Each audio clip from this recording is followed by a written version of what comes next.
The day my grandmother's will was read aloud in that lawyer's office. My uncle smiled so wide, I could see every tooth in his mouth. My cousins exchanged glances across the table. Satisfied, victorious. And me? I sat quietly in the corner chair and listened to every word. My name was not mentioned once.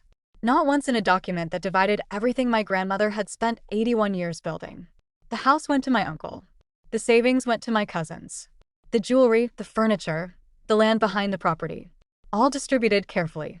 All divided neatly. All going to people who had spent the last 3 years making sure my grandmother believed I was the one person in the family who couldn't be trusted. I stood up when it was over, shook the lawyer's hand, and walked out without a single word.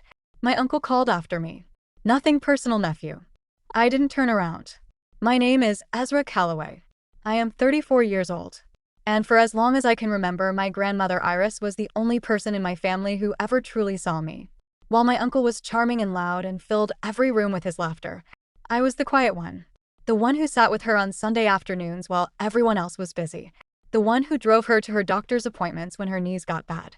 The one who learned her recipes. Listened to her stories. Held her hand through the hard years after grandfather passed. We had a language between us that needed no explanation. A quiet understanding.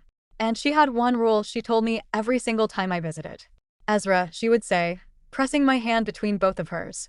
Never let them see what you're carrying. I didn't understand what she meant then. I do now. The campaign against me started 2 years before my grandmother passed. I didn't see it clearly at first. Small things. My uncle visiting more frequently. My cousins suddenly showing interest in family gatherings they had ignored for years. Gift baskets arriving at my grandmother's door. Flowers, phone calls. A performance of devotion so convincing even I almost believed it. What they were actually doing was building a case. My uncle told my grandmother I had spoken badly about her to neighbors. A lie. My cousin Dara told her I had been asking about the value of her property. Another lie. My cousin Theo told her I had been seen going through her mail. A complete fabrication. One by one. Week by week. They dismantled the image my grandmother had of me. And I was so focused on my work, on my life, on trusting that she knew me better than their words, that I didn't fight back hard enough. By the time I realized what was happening, the damage was already done. My grandmother looked at me differently. Quieter. More guarded. The Sunday afternoon visits became shorter. The hand-holding stopped. And 8 months before she passed, she told me with sad eyes that she had made changes to her will. I have to be fair to everyone, she said. I nodded, swallowed everything I wanted to say, and drove home in complete silence. What nobody knew was what happened 3 weeks before my grandmother passed. I had gone to visit her on a Wednesday morning. Unannounced. My uncle and cousins never visited on weekday mornings. Too busy. Too important. I found her sitting in her garden with a cup of tea going cold beside her. She looked up when she saw me. And for a moment, she looked exactly like the grandmother I had always known.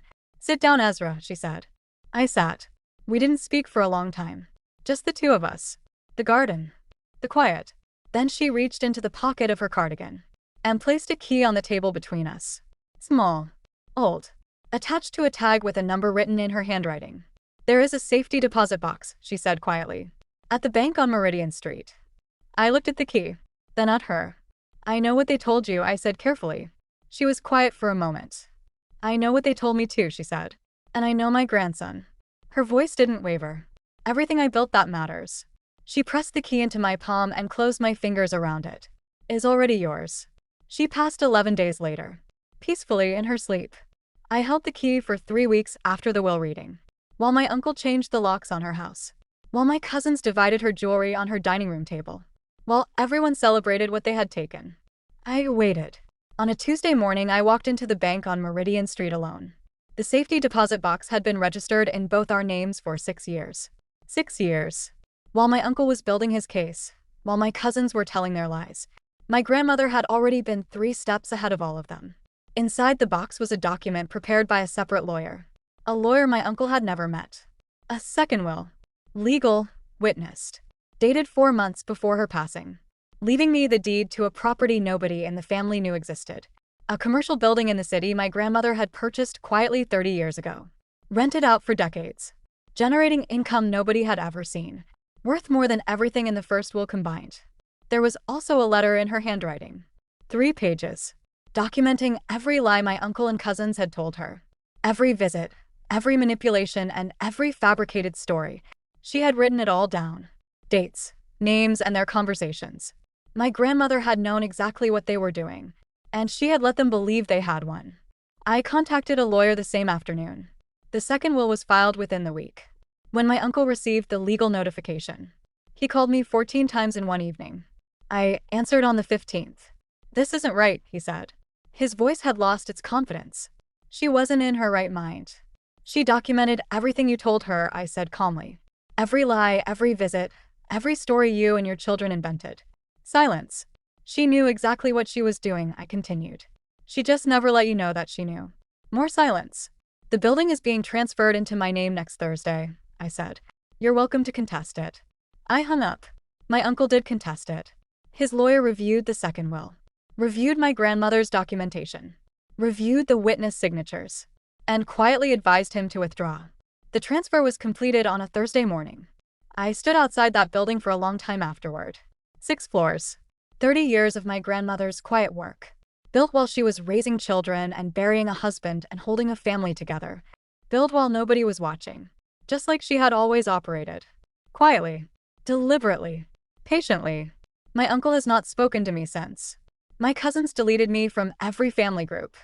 I received no invitation to the Christmas gathering last year. I imagine I won't this year either. And I find that I don't mind at all. My grandmother's last letter ended with one line. Not advice. Not a warning.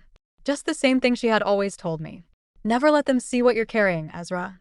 I finally understand what she meant. She wasn't just talking about me. She was talking about herself.